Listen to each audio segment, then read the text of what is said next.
usajili bora, kwa kutengeneza mifumo iliyo bora, wachezaji wote wamekulia na kukua kwenye misingi ambayo inakuwa rahisi kuja kuwa manage wanapokuwepo kwenye senior level, sajili zilizofanyika na kadhalika, na kuamini kwenye kuwa na mpango wa muda mfupi kwa kila mara. Kwa sababu kama United haijawahi kuwa na mpango wa muda mrefu toka ameondoka Sir Alex Ferguson, sijawahi kuona kwenye matendo. Kwenye maneno watu wanasema kwamba wana mpango wa muda mrefu, lakini kwenye vitendo sijawahi kuona mpango wa muda mrefu. Yep. Nafikiri hiyo ina sum up kile ambacho watu wengi hawaelewi, na nimefurahi umeliweka katika mfano mzuri ambao ni rahisi kuelewa, kwa sababu mimi ni miongoni mwa watu ambao walikuwa wakizungumza hapa kwenye channel yangu, lakini bado kuna watu baadhi wananielewa, lakini kuna wengine wanielewi. Tunafurahi kwamba Carrick anapata matokeo mazuri kwa sasa hivi, lakini watu hawakuelewa kwa nini mimi nilikuwa nasema kwamba uamuzi wa kumfukuza Ruben Amorim ni kitu kibaya. Haimaanishi kwamba tulikuwa tunaunga mkono matokeo ambayo alikuwa anayapata. Haimaanishi kwamba tulikuwa tunafurahi kwamba United kupoteza, au haimaanishi kwamba tunakasirika ama tunachukizwa na kile ambacho Carrick anafanya. Lakini tunaangalia mustakabali mzima wa muda mrefu, kwa sababu inaonekana kwamba Ruben Amorim alikuja kwa ajili ya kufanya kazi ya muda mrefu, na kwa kawaida ukimpa mtu project ambayo ni ya muda mrefu na project ya muda mfupi, kawaida project ya muda mfupi ni rahisi kuiachieve kuliko project ya muda mrefu. Kwa mimi nadhani hata Amorim leo angekuwa na majukumu kama alionayo Michael Carrick, huenda angekuwa anapata matokeo.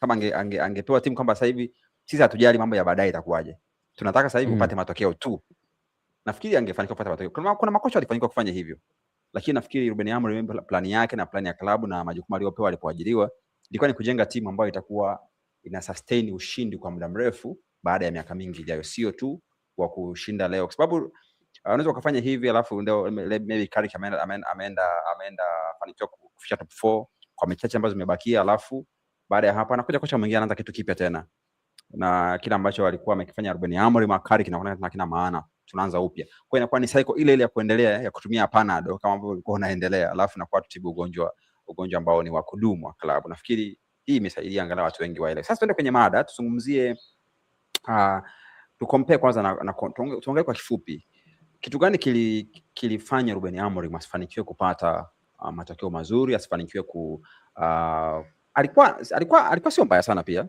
sababu mpaka anaondoka hakuwa amefika mbaya sana, lakini kwa nini Carrick amefanikiwa katika mechi hizi zote hajapoteza mechi hata moja na timu inaonekana kucheza vizuri na inapata matokeo mazuri, lakini Ruben Amorim kama alishindwa, na Carrick amekuja anatumia aina ya wale wachezaji wa kana Ruben Amorim, wengine alikuwa watumia Ruben Amorim, sasa hivi anaonekana kuwa watu muhimu kwenye kikosi cha Michael Carrick. Ni wapi ambapo Ruben Amorim alikuwa anakosea na ni wapi ambapo Carrick amefanikiwa? Amorim mimi siamini kama kuna sehemu alikuwa anakosea, kwa sababu alikuwa anasimamia anachokiamini, na hiki ambacho Carrick anafanikiwa nacho leo, anaonekana kufanikiwa nacho leo, ni kazi ambayo imefanywa na Ruben Amorim. Huo ndio ukweli, kwa sababu ukiangalia hata wachezaji ambao wanaonekana kuipa nguvu kubwa Manchester United, Bryan Mbeumo, Benjamin Šeško, Mateus Cunha, kina Lomens golini kidogo Lamens Doku, wote hawa ni sajili ambazo Ruben Amorim alizifanya ndani ya muda mfupi. Unaweza ukaona kwamba kama ni mwalimu ambaye angepewa support kwenye madirisha 2-3 ya usajili, unapata picha kwamba United ingekuwa ni timu ya aina gani huko tunakoelekea. Kwa hiyo mimi sioni kama alifeli. Ninachokiona ni kwamba timu ilikuwa inakosa tabia ya ushindi. Timu haijazoea, yani ilikuwa imekutana na matokeo mabaya kwa muda mrefu, jambo ambalo linawafanya washindwe kuamini kama wanaweza kushinda mechi. Yani hata kama mechi ya kushinda, lakini dakika za mwishoni unajikuta wameenda kwenye sare ama wamepoteza, kwa sababu tu maisha ya kushinda hawajazoea. Alichokuwa anahitaji Amorim ni kitu kimoja tu kwenye timu yake ambacho kilikosekana. Amorim aliamini zaidi kwenye timu yake pekee iliyompa mafanikio akiwa ligi ya Ureno, lakini hakuhitaji kuamini katika watu ambao wanaijua Manchester United, hata wachache kwenye timu yake. Kwa mfano, wako wachezaji ambao wamecheza United kwa mafanikio makubwa, unaweza ukawatumia japo sehemu ya benchi lako la ufundi, kwa sababu wewe ndio unaamua wewe na watu wangapi, ama katika wale ulionao unahitaji watu wangapi ambao wanaijua United, wanaweza wakakusaidia hata kuwachachua tu wale wachezaji, kuwafanya wao wapambanaji, kwa sababu mimi ninachoamini walichokuwa nakosa United ni upambanaji chini ya Amorim. System ilikuwa perfect. Kuna nyakati timu inacheza dhidi ya prime Arsenal, unaona kabisa Arsenal wenyewe wanasema leo bahati tu inakosekana, timu haipati ushindi. Lakini nadhani kama management ingeamua kumwamini mwalimu, sio tu kumwamini kwa kusema kwenye vyombo vya habari au kwa kuongea naye, kwa kuiweka public na wachezaji wajue kwamba mwalimu wenu ndio huyu, na pengine mtakaposhindwa kudeliver tutawajibisha zaidi ninyi, kwa sababu tunajua nini ambacho mwalimu anadeliver kwa upande wenu. Na wangewatumia baadhi ya wachezaji ambao wana ushawishi mkubwa, wachezaji wa zamani, ingesaidia sana kutengeneza morali, upambanaji kwenye timu. Kwa sababu mimi ukiniambia kiufundi Carrick ni nini alichokiongeza ndani ya Man United, naweza nikakwambia nahitaji labda mechi nyingine 10 za kuangalia nione ni nini alichokiongeza. The rest ninachokiona ni kwamba ametengeneza team spirit, amebuild confidence kwa maana ya kujiamini kwa wachezaji, na lugha, aina ya lugha ambayo inatumika. Amorim kama ni mtu mkali kidogo, Carrick ni type ya Ole Gunnar Solskjaer fulani, yani mtu fulani. Nadhani kwa watu ambao wana experience ya maisha, tolee mfano wa wanawake, kuna aina ya mwanamke unaweza ukawa uko naye, ili akuelewe anahitaji utumie commandment, authoritative voice. Lakini kuna mwanamke mwingine ukitumia lugha ya namna hiyo kwake unamvuruga, unamfanya asijiamini, unamfanya kuogope, asiwe mwazi kwako, asikushirikishe changamoto zake, yani anakuanza kuona kama kitu hatarishi kwake. Lakini ukishakuwa unaongea yani taratibu, katika lugha ya utaratibu, yani anajiona huru, anakuelewa zaidi, na unaona anafanya vitu vinakuwa katika namna ambayo ni perfect zaidi, kwa sababu anahisi kuheshimika, anahisi kupewa nafasi, anahisi kusikilizwa. Ndivyo ninavyoona wachezaji wa Manchester United. Nadhani ndio kitu ambacho Carrick amekipeleka pale cha tofauti. Vitu vitatu tu: lugha anayoitumia kuwasiliana nao, kujiamini, na kutengeneza hali ya upambanaji. That's all. Yep. Nafikiri hiyo inapatana na akili, kwa sababu watu wengi wanasema, kuna kitu amesema mtu mmoja hapa kwenye comment section ambacho nafikiri nataka kufanana kile ambacho amekizungumzia. Anaitwa Bwana Masco 99, anasema miongoni mwa makocha wakubwa ambao walipewa nafasi ya kocha United alifanikiwa wala kuipa taji kubwa ni Mourinho peke yake, lakini ma legend kama Nestroy, Ole Gunnar Solskjaer na Carrick wamekuwa na trendi nzuri, waaminiwe. Na ukiangalia Ole Gunnar Solskjaer, ukiangalia Michael Carrick na hata Nestroy ingia palikuwa na mechi chache, lakini wote nafikiri yao ni ile moja, ni kama wana build confidence, ni kuamini wachezaji na pia kujaribu kufanya vitu kwa njia rahisi zaidi.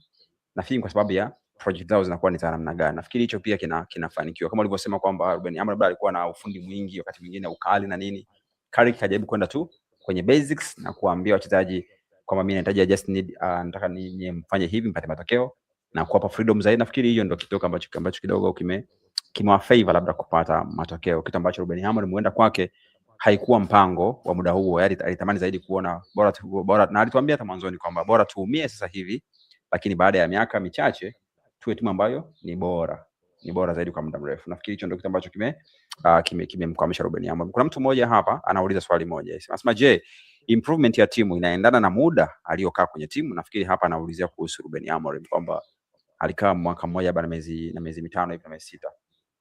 Je, ule muda aliokaa na kile ambacho tulikuwa tunakiona kilikuwa kinaakisi maendeleo, ama ilikuwa ni kama hatua mbili nyuma, hatua mbili mbele, hatua 4 nyuma? Unaonaje kuhusu hilo? Tumjibu hapa mtazamaji wetu. Mimi naona kilikuwa kinaakisi. Kwa nini?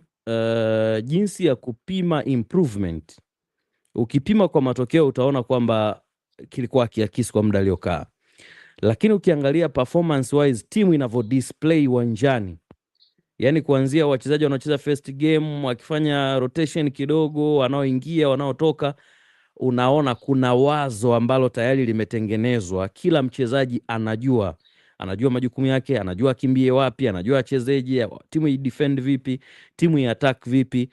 Kitu pekee ambacho kilikuwa kinawafanya United waonekane hawa improve ilikuwa ni kuweka mpira wavuni, jambo ambalo mimi mpaka kesho kutwa ukiniuliza naamini kosa bahati. Brian Mbeumo alikuwa anakosa sana magoli, Mateus Cunha alikuwa anakosa sana magoli, Benjamin Sesko alikuwa anakosa sana magoli, Bruno Fernandes alikuwa anakosa sana magoli.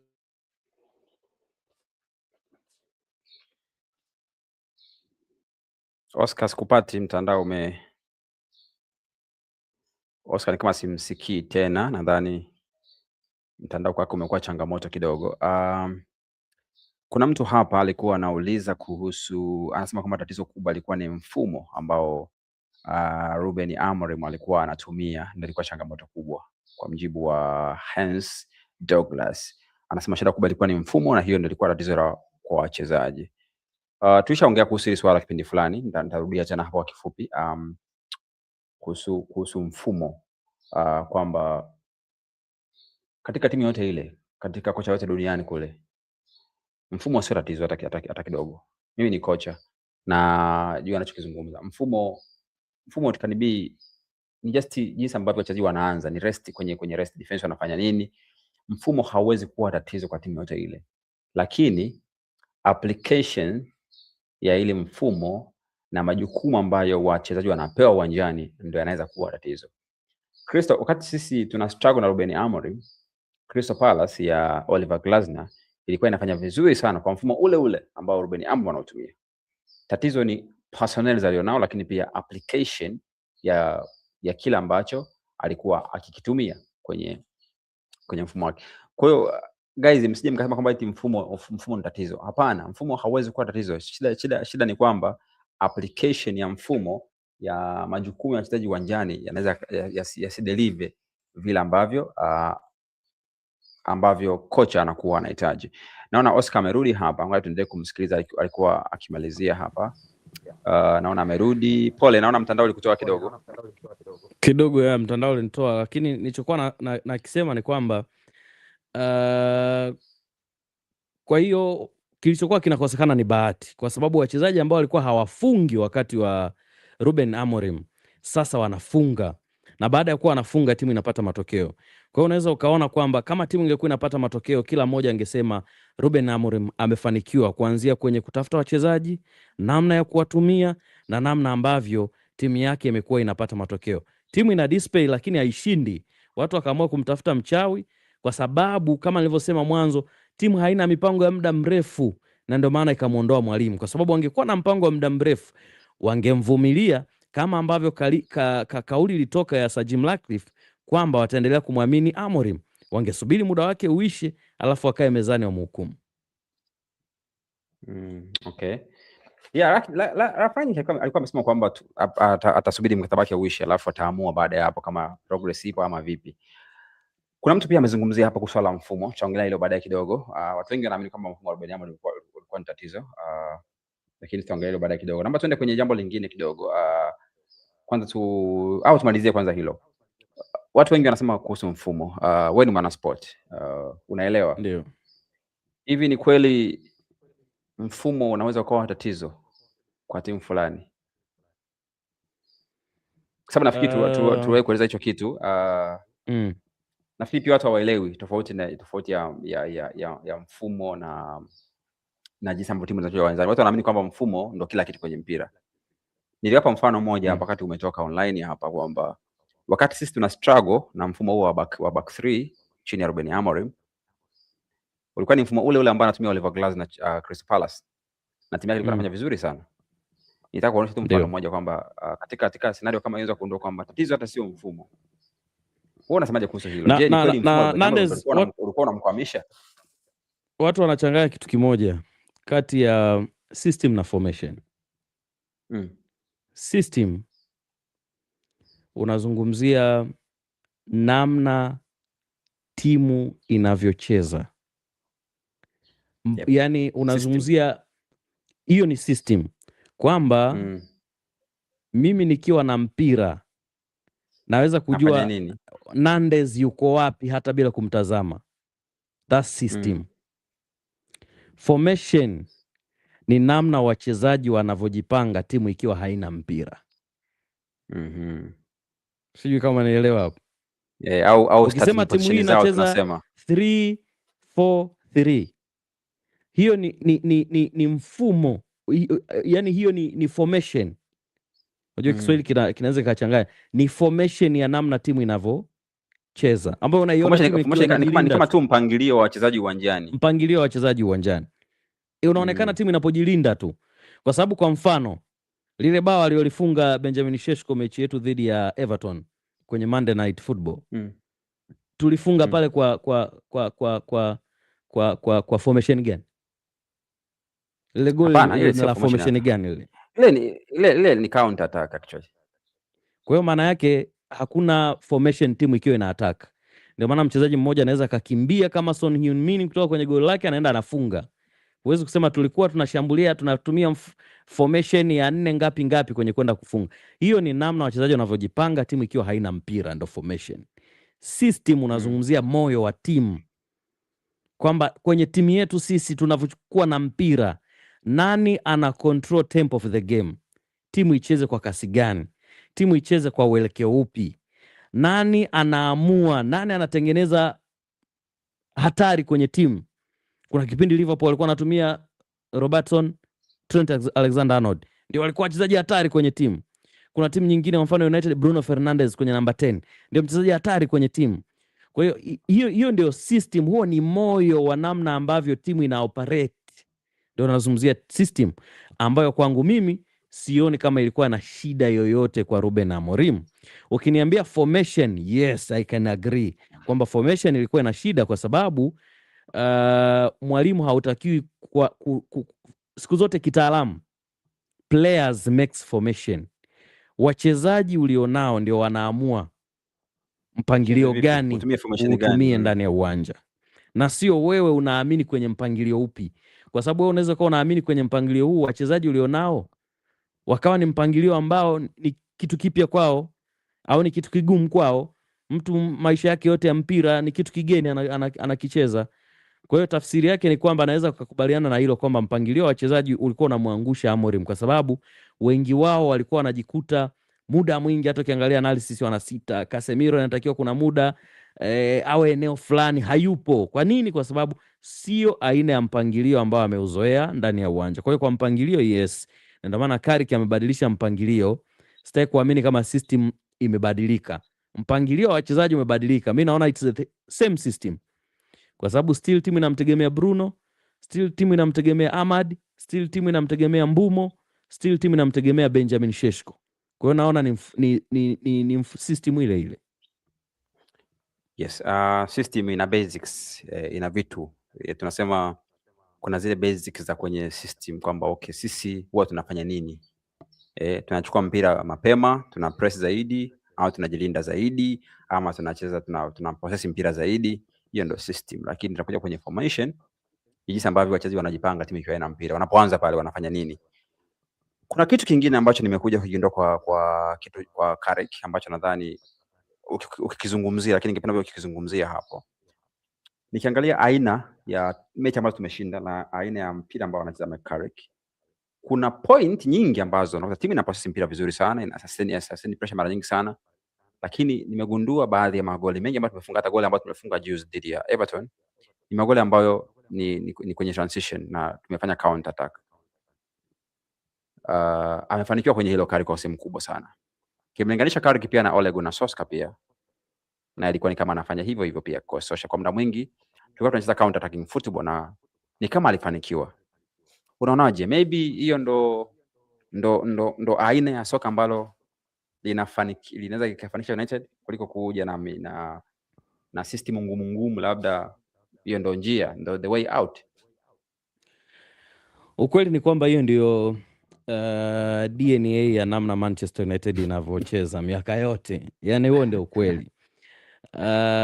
Kuja kwa mtu kama Ruben Amorim, maana yake watu walikuwa wanaamua kubadilisha namna ya kupata ushindi, kwa sababu wanaamini United ni timu kubwa, inatakiwa idominate game, itawale mechi, iwe bora maeneo yote na ishinde mara zote. Manchester United, sababu ambayo inawafanya wanashine kwenye mechi kubwa na wanafanya vibaya kwenye mechi za timu za daraja la kati na timu ndogo, ni kwa sababu mechi hizo wao ndio wanakuwa timu ya kwanza, wao ndio wanakuwa na mpira zaidi. Kwa hiyo game zote ambazo wao wanakuwa nyuma ya mpira wanafanya vizuri, kwa sababu wanategemea transition. na huo ndio mpira wa Manchester United, na ndio maana walimu wote ambao walikuwa wanacheza hivyo, Jose Mourinho, Michael Carrick, ukija ukamwangalia ulimtaja Ole Gunnar Solskjaer, walifanya vizuri kwa sababu hivyo ndivyo Manchester United inavyocheza. United hata kama inacheza na Wolves, wakiamua kukaa nyuma wacheze kwenye transition, wanashinda mechi simply. Lakini pale ambapo wanaamini we are Manchester, let us possess, ndio nyakati ambazo timu inashindwa kufanya vizuri. Kwa hiyo unaweza ukaona kwamba ni kama mwisho wa siku narudi kwenye hoja ya mwanzo kwamba viongozi hawajui ni nini ambacho wanakitaka. Kama sisi tunahitaji kuendelea na DNA yetu, apewe mtu ambaye ana DNA hiyo. Kulikuwa na haja gani ya kwenda kumwajiri Ruben Amorim kama head coach wakati wanajua anakuja kuanzisha familia mpya kabisa kwenye timu, alafu natakuja kutegemea kwamba ndani ya misimu miwili watu wao wameoana, wamezaa na watoto, wameenda shule, wamemaliza, wameajiriwa? Ni jambo ambalo haliwezekani katika mtazamo tu wa kawaida. Yeah. Kwa mwisho tunarudi pale pale kwamba klabu pia ndo tunalalamikia uongozi kwamba uamuzi uliofanyika ni mbaya, kwa sababu kama alishaamua kumwajiri Ruben Amorim kwa ajili ya kubadilisha kitu, kwa nini unamfukuza hujafikia kwenye hayo malengo na unakuja na kucha mengine unaanza upya tena? Kwa ni kama vile hata klabu yenyewe ni kama haijui inachotaka, na hichi ndio kitu ambacho tunakizungumza kila siku kwamba klabu haijui kile ambacho inahitaji, na kama itaendelea kwa hiyo maana yake ni kwamba kila ataondoka, huenda akatupatia Champions League, tukaenda Champions League, alafu akaja kocha mwingine akaanza upya, karibika miezi misita akaondoka, itakuwa ni cycle ile ile ambayo tulikuwa tunaiepuka miezi michache iliyopita kati ya Ruben Amorim anafukuzwa, kitu ambacho watu wengi wanakuwa ni kama hawakielewi, kwa sababu wengi tunaangalia tu matokeo ya muda huo kwamba sasa hivi timu inashinda, that's all we care. Lakini hii style hii, je, ni sustainable? Inatupeleka wapi? Au itakuwa tu tunashinda mechi mbili tunapoteana, tuna Champions League tunatoka kwenye hiyo preliminary stage ya group ya league stage, inakuwaje? Inakuwa ni kila siku ni hivyo hivyo, kwa sababu nahitaji kama club lazima tufike eneo ambalo lazima tuwe na kitu ambacho ni sustainable cha muda mrefu, kitu ambacho nadhani kama maoni yangu ni kama hatuendi huko. Sawa, nitasoma comment ya mtu mmoja, kuna kitu ameuliza, lakini kabla hapo tuongelee chances za United kufika top 4 chini ya Michael Carrick. Unazionaje kwa hali ilivyo sasa hivi, kwa mechi ambazo zimebaki, kwa wenzetu ambao tunapambana nao? Unaonaje chances zimeongezeka, zimepungua, au bado na tuka drop tena? Nadhani kitu kibaya zaidi kwetu ni haya mazungumzo kuanza kuibuka duniani kote juu ya nafasi ya United kwenda top 4. Jana nimeona baada ya Aston Villa kupoteza mechi yake imeanza kuzungumzwa kuhusiana na nafasi ya United kwenda nafasi ya 3 kwa mara ya kwanza msimu huu. Hizo ni pressure ambazo timu yetu haiwezi kuzihimili. Nadhani even swala la kushinda mechi 5 tu za yule bwana nywele, yani unaona kabisa maisha yanakuwa tofauti, yani hatuwezi kuhimili. Mimi naamini kabisa ile mechi tungeweza kushinda kama singekuwa na pressure ile. Kabisa. Mimi pia naamini the same. Na naamini mechi ijayo tunaweza tushinde kwa sababu tu ya hiyo pressure ya kwenda nafasi ya 3. Inawezekana kabisa, kwa sababu hiyo ni moment, nishatokea mara nyingi sana kwamba ikitokea moment ambayo tuna pressure, we need the win kwa nguvu nyingi, ndio tushinde.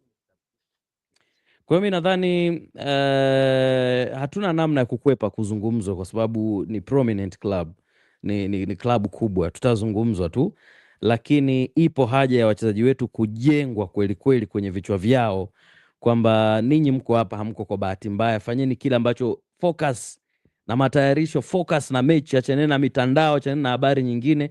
Tunachohitaji ni kushinda mechi moja baada ya nyingine, mechi moja baada ya nyingine.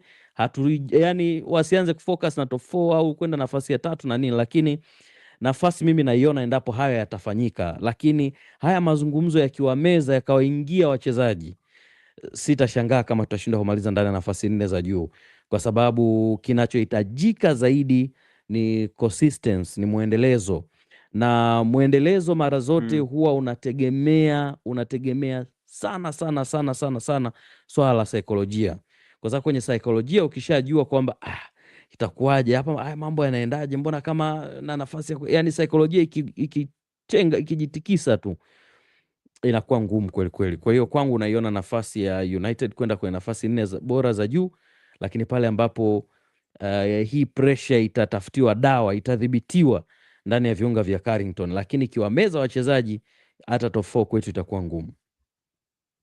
Yeah. Lakini as of now kwa hali hivi inavyoelekea na ukizingatia wapinzani wetu ambao sana sana ni Chelsea maybe na Liverpool ambao wako nyuma yetu hapo, chances zipo. Do you think chances zipo ni realistic au tunaweza tukaanza kufikiria kwamba mwakani tunaweza kupata Champions League? Hiyo inawezekana, na naamini ndio imekuwa target ya wale jamaa Omar Bereda na wenzie Jason Wilcox wakati wanamfukuza Amorim. Ilikuwa ni kuona namna ambavyo wanaweza kubahatisha nafasi ya kucheza Champions League, kwa sababu wanawaza biashara, wanawaza pesa, unajua Yep. Na hicho ndicho ambacho anakipambania. Sitashangaa huko kwenye nyuma ya pazia kama Carrick ameshaandaliwa fungu zito la bonus endapo atafanikiwa kumaliza kwenye nafasi za Champions League. Ukiangalia tuna bahati sana, timu nyingi kubwa haziko bora msimu huu.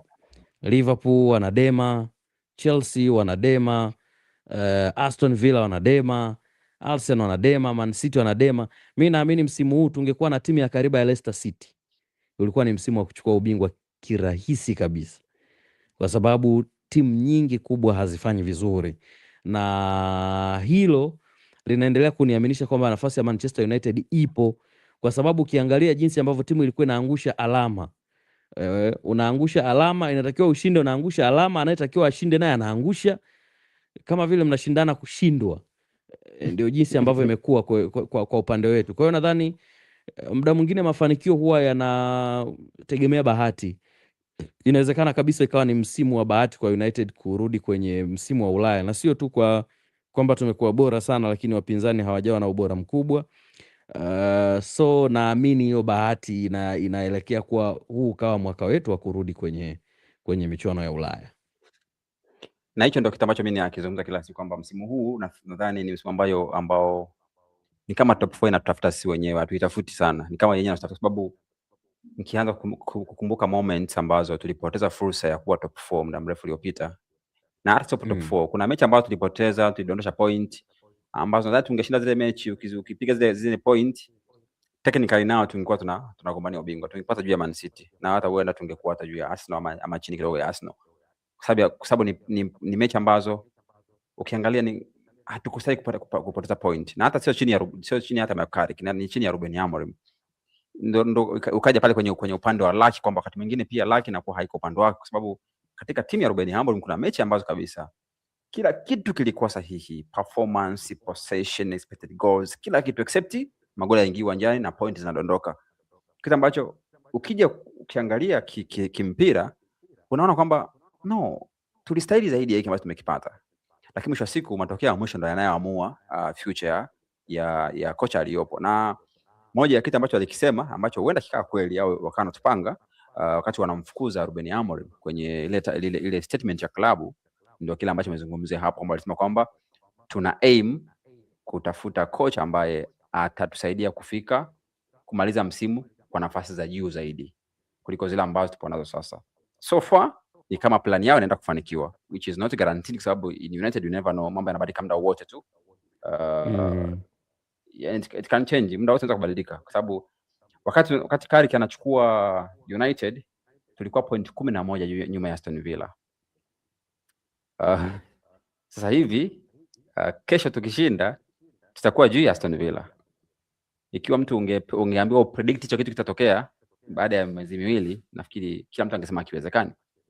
Kwa hiyo kwenye soka mambo yanabadilika kwa muda mfupi sana. Kwa hiyo ambao tunaongea leo, tunaongea top 4, sisi mashabiki kama tunajijua, wengine tushaanza kuanza ubingwa, anything is possible, lakini pia top 4 inawezekana, lakini pia inaweza ikayeyuka kwa muda wote tu, yani as long as bado mechi ni nyingi, so bado mechi zipo na mambo yote yanaweza kubadilika. Sasa naomba uniambie kuhusu jambo lingine, tunaenda mwisho wa msimu, kuna uwezekano mkubwa sana Carrick akafanikiwa kuipatia team top 4, na akienda kwa fomu hii huenda top 4 ikapatikana comfortably bila shida yoyote, maybe bado mechi 3-4 top 4 ishakuwa confirmed, inawezekana kabisa. Na kuna timu nyingi pia za katika mashindano ya Ulaya. Sasa hivi kuna bado Newcastle yupo, Spurs yupo, Villa yupo, bado Arsenal, City, si ndio, Liverpool, Spurs na Newcastle. Timu tano bado ziko kwenye Champions League, maana yake kuna uwezekano mkubwa sana tukapata nafasi 5 za kwenda Champions League mwakani. Kwa maana yake kuna hata mtu wa 5 akafanikiwa kwenda mashindano ya Ulaya mwakani. Hiyo inatupa chances zaidi za kwenda Champions League. Ikiwa Carrick atafanikiwa kutufikisha Champions League mwakani, unadhani itakuwa ni uamuzi wa busara kupewa timu kwa mkataba wa kudumu, ama unadhani waende tena kwenye project, tutafuta kocha mwingine, wampe project nyingine, aanze tena upya, au labda kuna umuhimu wa kama kumwacha Carrick aendelee na kile ambacho amekianzisha? Oscar, nahisi kama amepotea tena. Nahisi kama Oscar kapotea. Naomba nisome comment hapa. Hamisa anasema mfumo sio tatizo. Tatizo ni wachezaji ulionao. Je, wanaendana na mfumo wako? Alafu bwana Nathaniel anasema, je, huhisi kuwa kocha alipoteza confidence ili kupeleka kuanza kutafuta mtu wa kumangushia jumba bovu? Just imagine issues za Maino na EPC ya kocha mzuri, maana baba mzuri usoma watoto wake. Hicho ndio kitu ambacho amekizungumzia pia hapa Oscar, kwamba ni moja pia changamoto ambazo Ruben Amorim pia alizipata, kushindwa kuprofile wachezaji na kuwatumia vizuri katika nafasi ambazo wao ni bora, kutokana na kile ambacho alipaswa kufanya kama kocha. Kwa sababu kiwa kocha, mwisho siku lazima wewe ujue aina ya kikosi chako na ujue jinsi ambavyo unaweza kukitumia. Nathani anasema baba mzuri, usome watoto wako ili kujua namna ya kudili nao. Ni kweli kabisa. Hilo ni swala ambalo kwa maoni yangu nakubaliana na nyinyi kabisa, kwamba katika swala hilo kwa sehemu kubwa ni kama Ruben Amorim alishinda kujua namna ambavyo anapaswa kutumia wachezaji wake. Alafu comment nyingine inatoka kwa bwana Yasir Majid. Anasema vipi kaka, Mungu akubariki kwa kazi yako na kufuatilia nikiwa Saudi Arabia. Okay.